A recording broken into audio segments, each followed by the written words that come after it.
So when a language has low EV, when it's not seen as a priority or valued in society, subtractive bilingualism is at higher risk.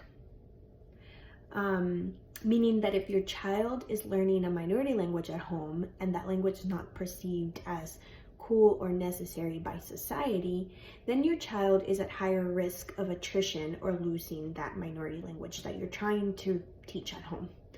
And this is exactly what we're trying to prevent as parents, right? But how do we prevent that? So let's dive in.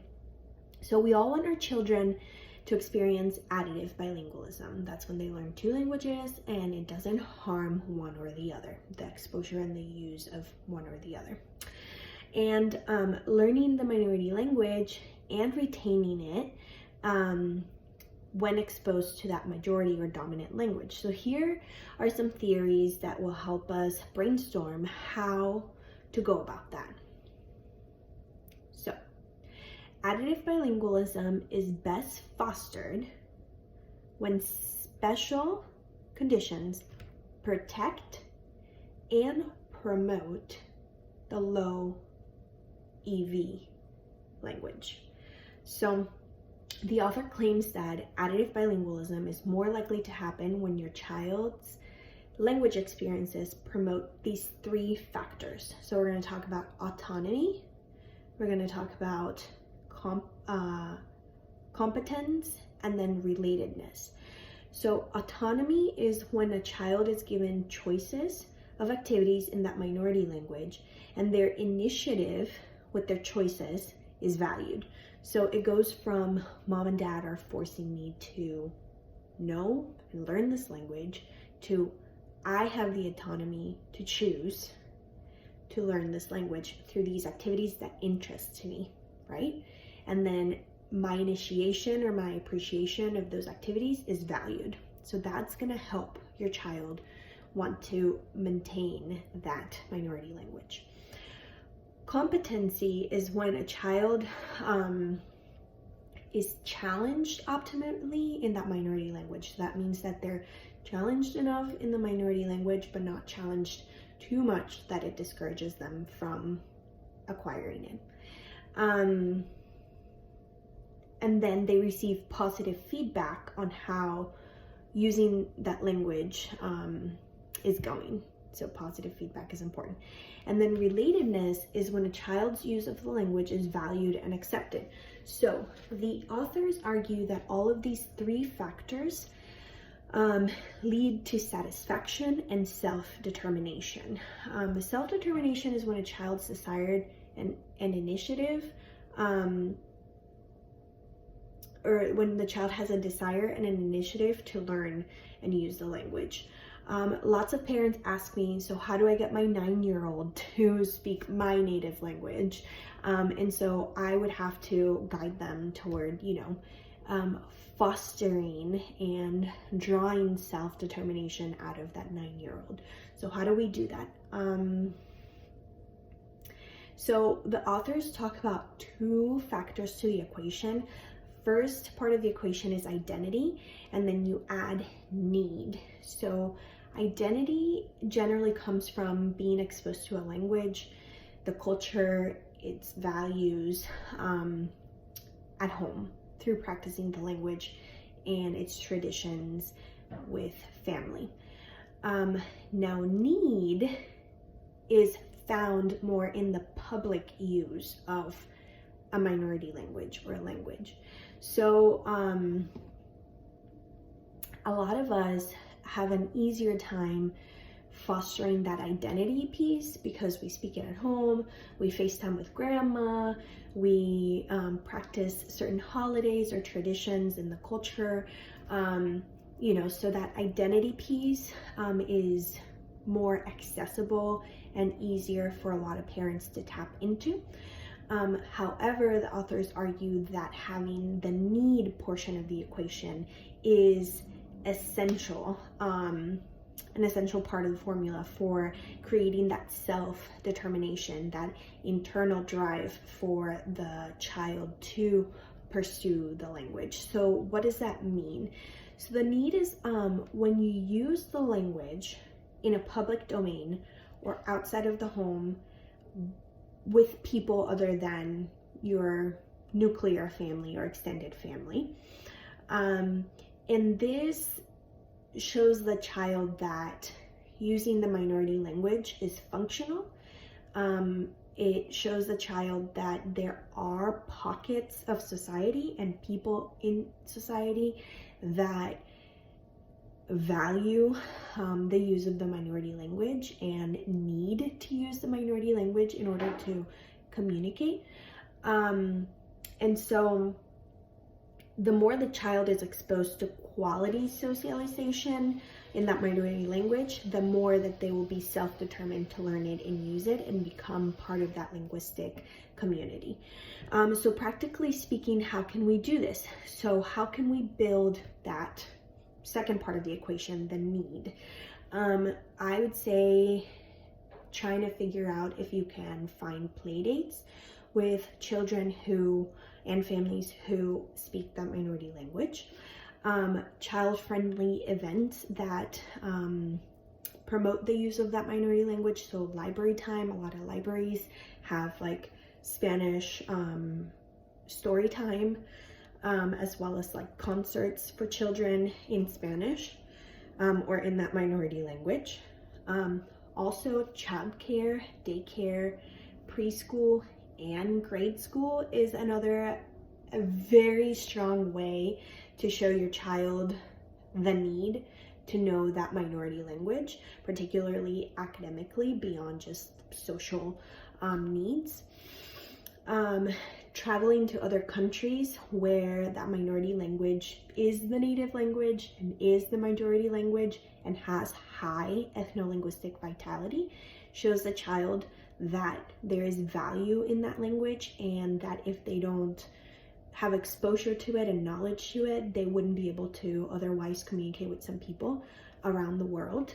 And then the final concept that the author discusses, and I think it's truly important, but I think a little controversial, is, let's see if I can try to pronounce it. So it's called conscientization, which means someone's in-depth understanding of the world, particularly an exposure to societal and political realities. So this might be something that some parents are not comfortable with exposing their children to. This might be something that some parents might be comfortable with, but maybe exposing their children to it in an age-appropriate way.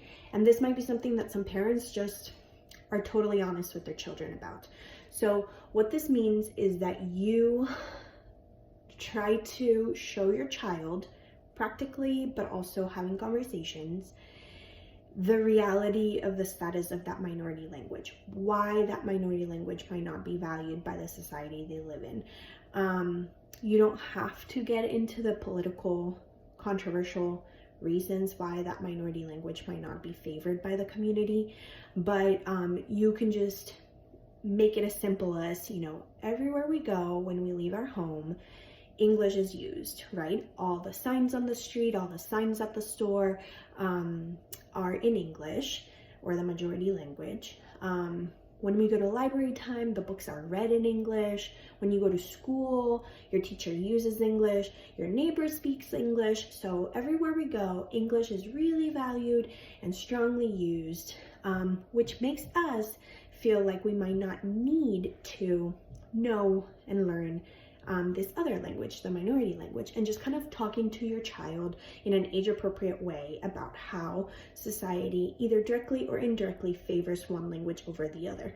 I know I follow some pediatric dietitians on Instagram, and some of them do this with their children regarding marketing, and they, in an age-appropriate way, from an early age, explain to their children that marketing in the market basically is trying to make them believe that certain products are more appealing, more tasty, more fun, but perhaps not as beneficial or nutritious to our bodies. And they choose to have that open dialogue about it, and expose their children to the concept, and then allow their children to have the autonomy eventually to make informed decisions about their choices. So that is something that I thought about when I was thinking about this. So to wrap it up, let me read a quote from the article, because I think it just summarized it really well. So it says, because societal pressures or social pressures and societal experiences mostly favor learning the dominant language, it is hypothesized that additive bilingualism is better fostered when emphasis is on learning the low EV language. An emphasis on the low EV language counterbalances the prevailing societal conditions which strongly promote the learning of the high status language. Additive bilingualism is best fostered when identity plus need is strong in the low EV language. But if identity and need is strong in the high EV language, so let's talk about English, but not strong also in the low EV language, so the minority language, subtractive bilingualism and linguistic assimilation is at risk, since societal pressure and social incentive is small for learning that low EV language. So in summary, what this means is that some people really don't like it when I say this, but this is how I feel about it in teaching my child a minority language that has low EV in our society. I feel like I am called to fight the good fight for fostering and promoting that minority low EV language in my daughter's life. I use the word fight because that's how it feels to me. I feel like I am fighting, persevering against the minority language, or against the majority language, the high EV language, so that there's room and space for the minority language, Spanish, in my home to have value and need. So when parents ask me all these questions, the first thing I always like to talk about is realistic expectations, because I think that all of us ideally would want all of our children to be 100% fluent and dominant in the minority language. But, and I hate to say this, but I think it needs to be said, that might not be a realistic expectation for some families, for some children. You might have the identity piece of the equation really strong in your home, but for a variety of factors, you might not have the need part of the equation as strong. You might live in a part of the country or in an area where you have limited resources for library time in the minority language, concerts in the minority language, daycares, preschools, and grade schools in the minority language. You might not have the financial means to travel abroad and show your child the minority language being used by native speakers around the world. So, and that's okay. There's nothing wrong with that. But it's just going to make it more challenging for us to show our children that need and that outside of the home importance of knowing the minority language. So I speak of bilingualism often in my account as a continuum, where, and I wish I could put the visual here. If I was fancy and had all my tools, I probably could, but it's a continuum, and you don't have to be 100% fluent and dominant in the two languages to be considered bilingual. You can be dominant in a language, say the majority language, English, and you can have exposure to the minority language. You might understand it but not speak it, or you might speak some of it, but not fluently. And that's okay. That still makes you a bilingual person. Just because you're not fluent in both languages doesn't mean you're not bilingual or you haven't succeeded at bilingualism and enculturation. So I hope that parents find that encouraging. I think that a shift of perspective is really important in understanding and embracing the fact that not every child is going to be fully dominant in both languages, and that's okay. But your child might find identity in the language, might not speak it. That's okay.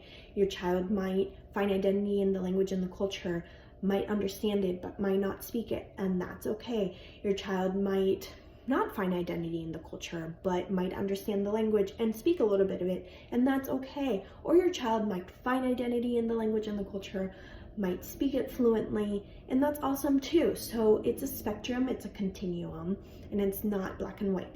I hope you found that helpful. I hope to foster more conversation and about the topic and practical ideas on how to foster identity plus need in the life of our children. And I'm hopeful because I've connected with a lot of people on Instagram who are providing a lot of the outside the home exposure to the minority languages, at least in the US. So I think that we're moving in the right direction, and I hope that you're able to find friends, family, people in your community who have the same desires and priorities in your life regarding teaching your children two or more languages. So comment below if you have any questions, and I hope to just have this be a catalyst to more conversation, and we'll see where this goes. So thanks for tuning in. Bye.